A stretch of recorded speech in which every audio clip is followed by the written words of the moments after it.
Bienvenue dans l'émission Lettres de Gaza et de Palestine.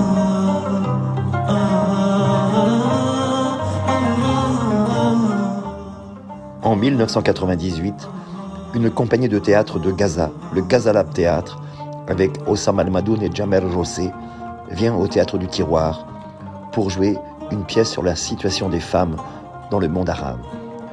Depuis cette date, 1998, le théâtre du Tiroir a accueilli chaque année une troupe de Palestine ou de Gaza. Comédiens et comédiennes sont venus ici partager leur art.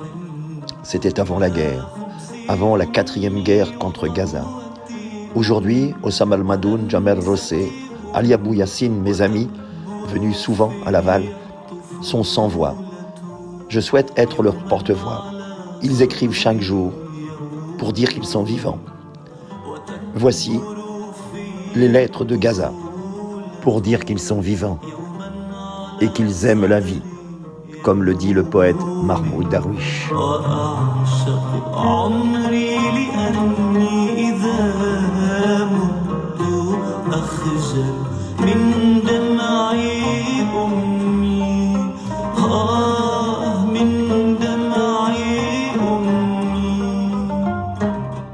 Lettres de Gaza, numéro 50, du 22 janvier 2024, de Hossam Al-Madoun. Écriture et peinture. Basile Magouzi est mon ami de toujours. C'est l'artiste, le peintre. Il a publié sur son Facebook une déclaration disant « Je souffre pour me sentir vivant ». Basile vit avec sa famille, sa femme, ses 4 enfants, sa belle-fille et son bébé, et 2 étrangers, des amis de son fils qui ont perdu le contact avec leurs parents il y a plus de 2 mois déjà. Ils n'ont pas d'endroit où vivre, ni personne pour s'occuper d'eux. Ils vivent tous dans une tente, une pauvre tente en plastique. Basile n'a pas de revenus, pas d'argent. Il passe ses journées à essayer de se procurer de la nourriture auprès des organisations caritatives ou de l'aide humanitaire. La nuit, à la lumière de son portable, il peint. Il n'a ni couleur, ni toile, ni pinceau. Il utilise le papier qu'il trouve. Il peint à l'aide d'un crayon ou d'un stylo. C'est à ce moment-là qu'il dit qu'il se sent encore en vie. Il me semble que moi, Hossam, je fasse la même chose. J'écris pour me sentir vivant. Lorsque la vie n'a plus de sens, lorsqu'elle n'est plus qu'un voyage quotidien à la recherche de nourriture et d'eau, comme n'importe quel animal dans la nature, lorsque la vie n'a plus de but, l'écriture me donne un but, une sorte de raison de rester en vie. Je suis dans l'appartement que je loue. C'est là où j'écris. J'essaie d'écrire. J'essaie de décrire ce dont j'ai été témoin ou ce que j'ai vu au cours de ma journée. Ce matin, j'ai amené ma femme à son travail, sur la place Zohorob, normalement à 7 minutes en voiture de l'endroit où je me trouve dans le quartier de Jounana, à Rafah. Mais cela a pris au moins 40 minutes à cause de l'énorme foule sur la route, des milliers de personnes dans la rue, en particulier autour des abris scolaires, ce qui rendait la conduite presque impossible. Non loin du poste de travail d'Abir, son travail c'est à l'organisation Humanité et Inclusion, il y a un magasin de distribution d'aide. Hier, j'ai reçu un message pour aller chercher un colis alimentaire à cette adresse. J'y suis allé, ils m'ont donné des légumes, des conserves, 2 kilos de tomates, 3 kilos de pommes de terre, 1 kilo d'aubergines, 5 kilos de poivrons verts, 1 kilo de citron, 2 boîtes de haricots blancs, 2 boîtes de haricots bruns, 2 boîtes de thon. Ils ont comparé mon nom sur leur liste avec mon nom et mon numéro d'identification, et puis ils m'ont demandé de signer. Oui, c'est la première fois que je reçois un colis alimentaire depuis mon arrivée à Rafah.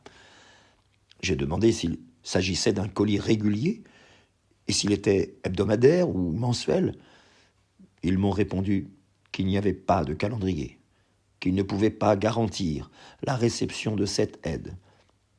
qu'ils essayaient d'atteindre autant de personnes déplacées qu'ils le pouvaient. Comment? Les personnes déplacées, elles sont plus d'1 million. Et dans le magasin, il y avait peut-être seulement 200 colis. Quand alors? Quand pourront-ils atteindre toutes ces personnes déplacées? Et, jusqu'à ce qu'ils les atteignent, que feront les gens? Comment vont-ils manger? Et quand le colis sera terminé, quand pourront-ils en obtenir un autre? Je suis parti avec mon colis alimentaire pour retourner à Rafah. Mon frère aîné m'appelle.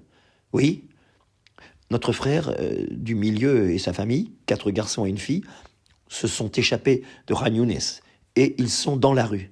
Écoute, ils ont besoin d'une tente. Y a-t-il un endroit pour la tente?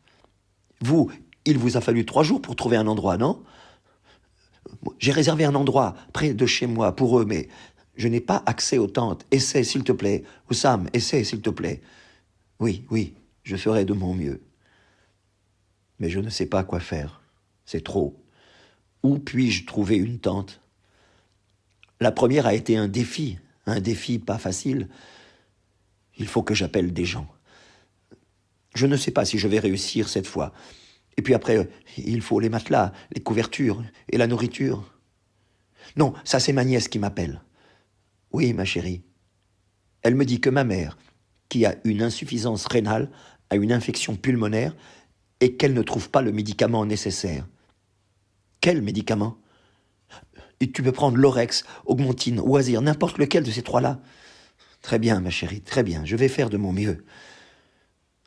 Mon Dieu, mon Dieu, il y a-t-il une fin à ce cauchemar?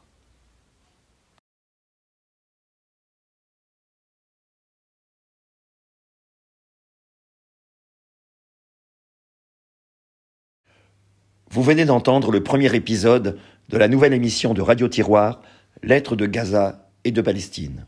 Aujourd'hui, c'était la lettre numéro 50 de Hossam El Madoun.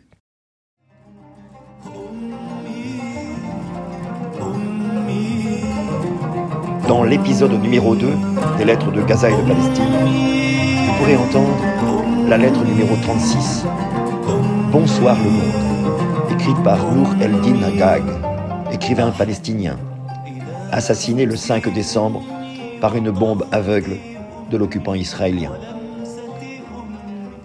Prenez soin de vous et que cesse le feu pour que vive la paix.